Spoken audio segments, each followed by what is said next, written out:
আমাদের এই যে 9 নাম্বার অঙ্কটা কি, আমরা যেহেতু এর আগে 2টা ক্লাস করছি, আমাদের বেসিক স্ট্রং আমরা এগুলো ইজিতেই পেরে যাব। জাস্ট দেখো কি বলছে। আর আমাদের সৃজনশীলগুলো কিন্তু এই টাইপের আসবে। এখন আমি যে তোমাদের 2টা সৃজনশীল করাইছি, দেখবা যে আমাদের করানো সৃজনশীলগুলো থেকে এই টাইপের অঙ্কগুলো মিলতেছে কিনা, এই সৃজনশীলটা মিলতেছে কিনা, কমন পড়তেছে কিনা তোমরা দেখো। 25 জন শিক্ষার্থীর বার্ষিক পরীক্ষায় প্রাপ্ত নম্বর নিচে দেওয়া হলো। এখানে 25 জন শিক্ষার্থীর বার্ষিক পরীক্ষার যে প্রাপ্ত নম্বর সেটা দেওয়া আছে, অর্থাৎ 25টা উপাত্ত এখানে দেওয়া আছে।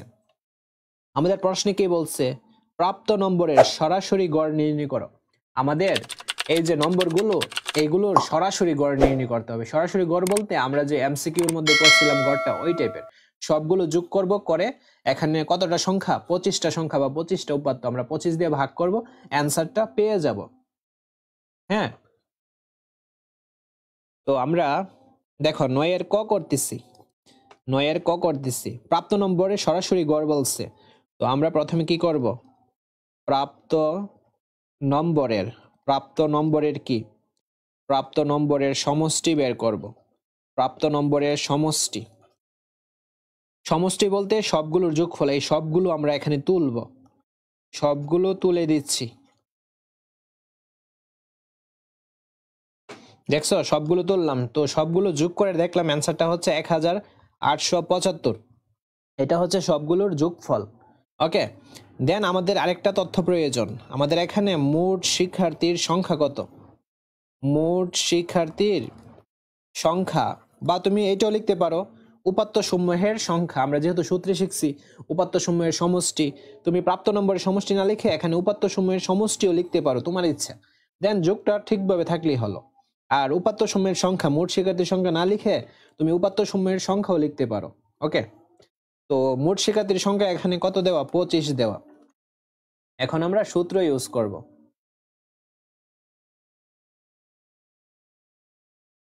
এই যে সূত্র ইউজ করব, আমাদের বলছে গড়, সরাসরি গড়। সূত্রটা কি, সূত্রটা হচ্ছে এই যে উপাত্ত সমূহের লিখি, উপাত্ত সমূহের সমষ্টি, উপাত্ত সমূহের সমষ্টি বাই কি, উপাত্ত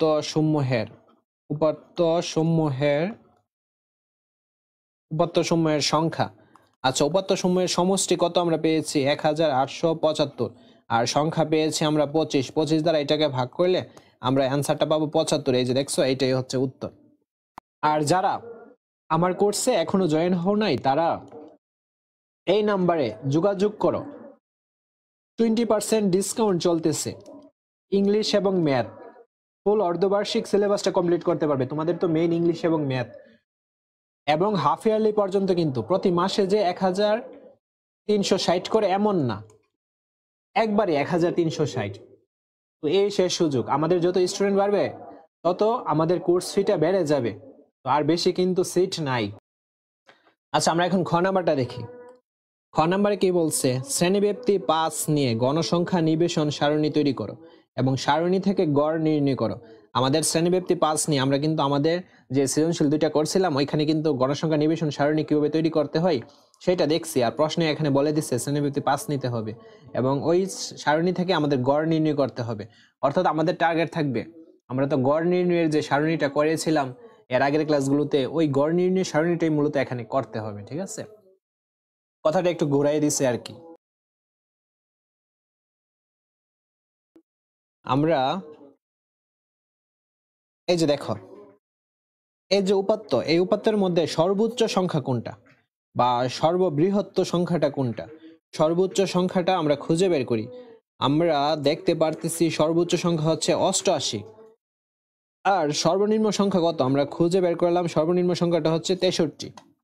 আমাদের এই 2টা তথ্য প্রয়োজন, কারণ আমাদের তো ঘর তৈরি করতে হবে। ঘর তৈরি করার জন্য অবশ্যই সর্বোচ্চ সংখ্যা, সর্বনিম্ন সংখ্যা, অর্থাৎ আমাদের পরিসর, শ্রেণী সংখ্যা, এগুলো বের করতে হবে। শ্রেণী সংখ্যা যদি না বের করি কয়টা ঘর হবে আমরা কি বুঝতে পারবো না।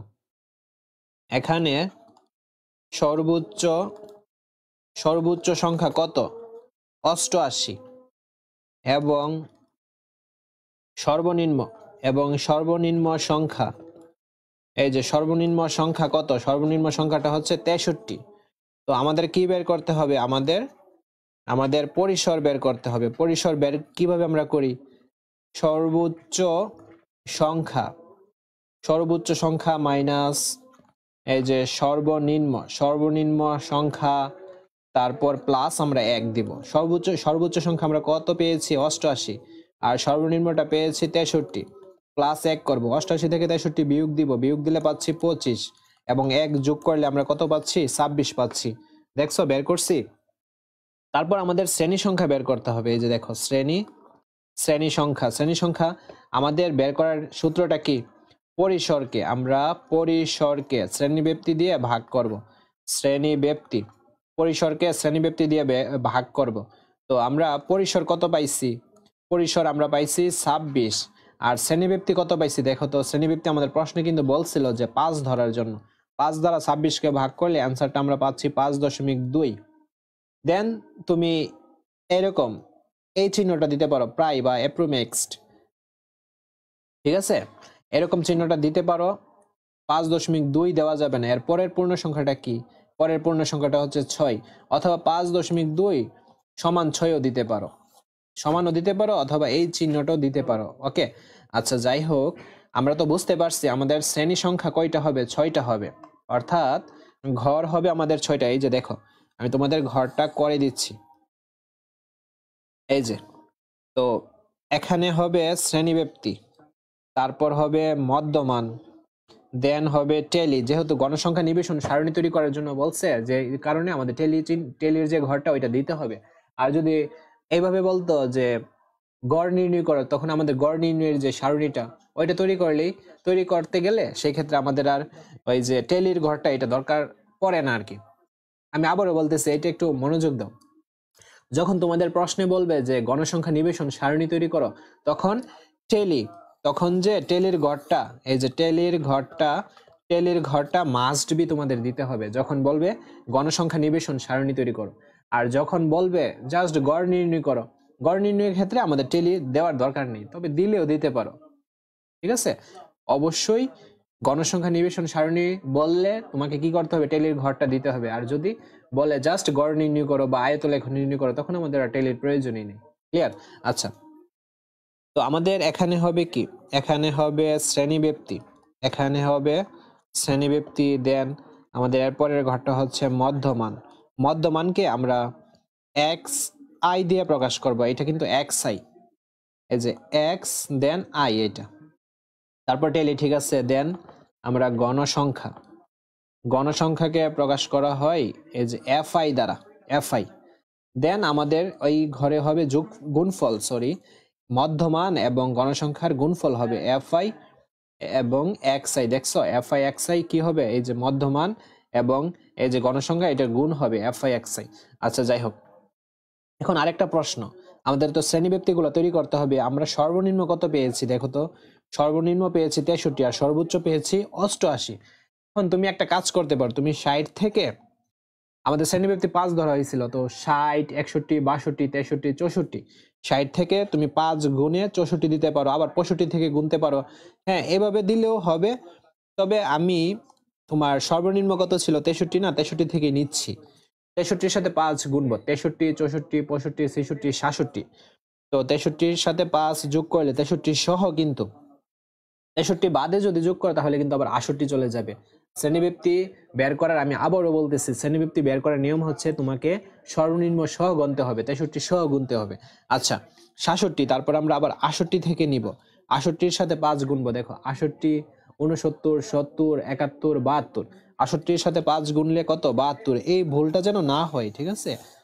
তারপর আবার 73-এর সাথে 5 যোগ করব, 73-এর সাথে 5 যোগ করলে 78 পাচ্ছি, কিন্তু না, আমাদের এক কম হবে। কত হবে? 77। তারপর আবার বলো তো, এখন বলো তো তোমরা, 78-এর সাথে 5 যোগ করলে কত হবে? 82 হবে, 83 হবে না। ওকে, দেন আবার 83-এর সাথে 5 যোগ করলে 87 হচ্ছে। দেন আমাদের 88-এর সাথে 5 যোগ করলে 92 হচ্ছে। দেন আমাদের আরেকটা গড় হবে যোগফলের গড়টা, ঠিক আছে?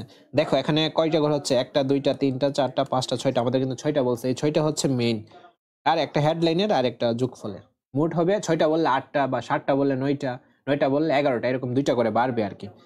হ্যাঁ, এখন আমাদের আর গণসংখ্যা দেখো, গণসংখ্যাগুলো আমাদের বের করতে হবে। যেমন 63 থেকে 66 মধ্যে গণসংখ্যা কয়টা, এখানে দেখো আমরা বের করি। 63 থেকে 66 মধ্যে ঘনসংখ্যা কয়টা, এগুলো আমার বের করতে হবে। আর এগুলো অবশ্যই সতর্কতার সাথে বের করতে হবে, কিন্তু মনোযোগ যদি সরাই ফেলো বের করার সময় তাহলে কিন্তু ভুল হয়ে যাবে। আমাদের 63 থেকে 66 মধ্যে গণসংখ্যাটা দেখো, যেটা নেবা এটা কেটে দিবা। এই যে 63 থেকে 66, এই যে একটা, তারপর একটা, দুইটা, তিনটা, তারপর 63 থেকে 66, এই যে চারটা, 63 থেকে 66, চারটা। আচ্ছা আবার গুনতেছি। 63 থেকে 66, 63 থেকে 66 হচ্ছে, এই যে এখানে একটা পাচ্ছি, তারপর তারপর তারপর এখানে একটা পাচ্ছি, দুইটা, হ্যাঁ 66, এই যে আমার এখানে ভুল হয়ে গেছে দেখছো। তারপর এখানে একটা, তিনটা, তারপর এই যে এখানে একটা, চারটা, আমরা চারটা পাচ্ছি। 63 থেকে 66 গণসংখ্যা হচ্ছে 4। 68 থেকে 72 মধ্যে কয়টা আছে দেখো, 68 থেকে 72, এই যে একটা পেলাম, দেন দুইটা পেলাম, তারপর দুইটা পেলাম, তিনটা পেলাম, চারটা পেলাম, এই যে পাঁচটা পেলাম। দেখছো, এভাবে তোমরা বের করবা।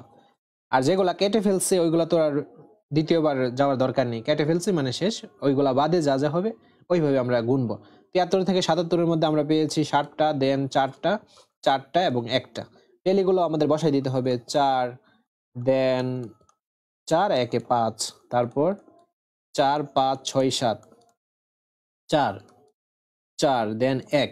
এখন মধ্যমানগুলো আমরা বের করি। মধ্যমান কিভাবে বের করে, সর্বনিম্ন এবং সর্বোচ্চ যোগ করে 2 দ্বারা ভাগ করে, 2 দ্বারা ভাগ করলে অ্যান্সারটা পাবো আমরা 65। দেন দ্বিতীয় শ্রেণীব্যক্তির সর্বনিম্ন হচ্ছে 68 এবং সর্বোচ্চ হচ্ছে 72, 2 দ্বারা ভাগ করলে অ্যান্সারটা পাবো আমরা 70। তারপর এটা আমরা পাবো 75, দেন আমরা পাবো 80, 85, তারপর 90। এভাবে তোমরা বের করবা, বুঝতে পারছো? এভাবে তোমরা বের করবা। আচ্ছা, তারপর দেখো এফআই এক্সআই গুণ করতে হবে। তো আমরা এফআই প্রথম শ্রেণী ব্যক্তির দেখো, এই যে প্রথম শ্রেণী ব্যক্তির এফআই কত 4 এবং এক্সআই কত 65 না, 4 আর 65 গুণ দিলে তুমি পাবা 260। দেন দ্বিতীয় শ্রেণী ব্যক্তির এই যে এক্সআই হচ্ছে 70 আর এফআই হচ্ছে 5, 70 আর 5 গুণ দিলে হবে 350। এভাবে 75 আর 7 গুণ দিলে হবে 525, তারপর হবে 320, দেন 340, দেন 90।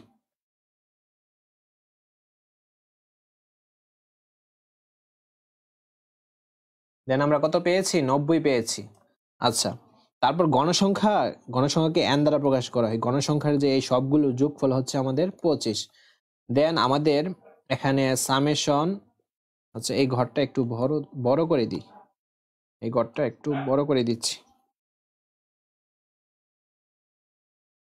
দেখো সামেশন এফআই এক্সআই, সামেশন মানে কি, সামেশন মানে হচ্ছে যোগফল। তো এই সবগুলাকে এই কলামটার নাম কি, এই কলামটার নাম হচ্ছে এফআই এক্সআই। তো আমরা সামেশন দিছি মানে যোগফল, কার যোগফল, এফআই এক্সআই এর। তো আমাদের যোগফল কত বের হয়েছে, সবগুলো যদি যোগ করি অ্যান্সারটা আমরা পাবো 1885। 1800 কত পেয়েছি, 85 পেয়েছি। তো আমাদের তো গাণিতিক গড় বলছে, গাণিতিক গড়ের সূত্রটা হচ্ছে এই যে এইটা, summation F I X I by N. Summation F I X I এর মান কত, 1885। আর এন এর মান কত, এন এর মান হচ্ছে 25। এখন 1885 কে 25 দিয়ে যদি আমরা ভাগ করি তাহলে আমরা অ্যান্সারটা পাবো কত, অ্যান্সারটা আমরা পাবো 75.4। এটা হচ্ছে গাণিতিক গড়। শেষ, আমাদের অ্যান্সারটা কিন্তু হয়ে গেছে। তারপর গ নাম্বার কি বলছে দেখো তো, এই যে গ নাম্বারে বলছে সরাসরি প্রাপ্ত গড়ের সাথে খ থেকে প্রাপ্ত গড়ের পার্থক্য দেখাও। সরাসরি প্রাপ্ত গড়ের সাথে খ থেকে প্রাপ্ত গড়ের পার্থক্য দেখাও। সরাসরি প্রাপ্ত গড় আমরা কত পেয়েছি, 75 পেয়েছি। আর গাণিতিক গড়ের আমরা গড়টা কত পেয়েছি, গাণিতিক গড়ের মানটা পেয়েছি 75.4। আমাদের এখন পার্থক্য বের করতে হবে। তো ক হতে প্রাপ্ত সরাসরি প্রাপ্ত গড়, ক হতে প্রাপ্ত সরাসরি প্রাপ্ত গড় কত পেয়েছি? 75 পেয়েছি। এবং খ হতে প্রাপ্ত গড় কত পেয়েছি? এই যে এখানে কত পেয়েছি? 75.4 পেয়েছি। আমাদের বলছে পার্থক্য বের করার জন্য। পার্থক্য 75.4 থেকে আমরা 75 বিয়োগ দিব, বিয়োগ দিলে অ্যান্সারটা পাবো 0.4। এই যে এটাই হচ্ছে উত্তরটা। বুঝতে পারছো? তোমাদের এই অধ্যায় থেকে একটা সিকিউ আসবে 10 নম্বর, মাস্ট বি কনফার্ম করতে হবে তোমাদের, আর এমসিকিউ আসবে 2টা কি 3টা, অর্থাৎ 12 থেকে 13 নম্বর কনফার্ম করতে হবে। একদম ইজি। আর তোমাদের প্লাস তোলার জন্য কিন্তু এই অধ্যায়টা অনেক ইম্পর্টেন্ট।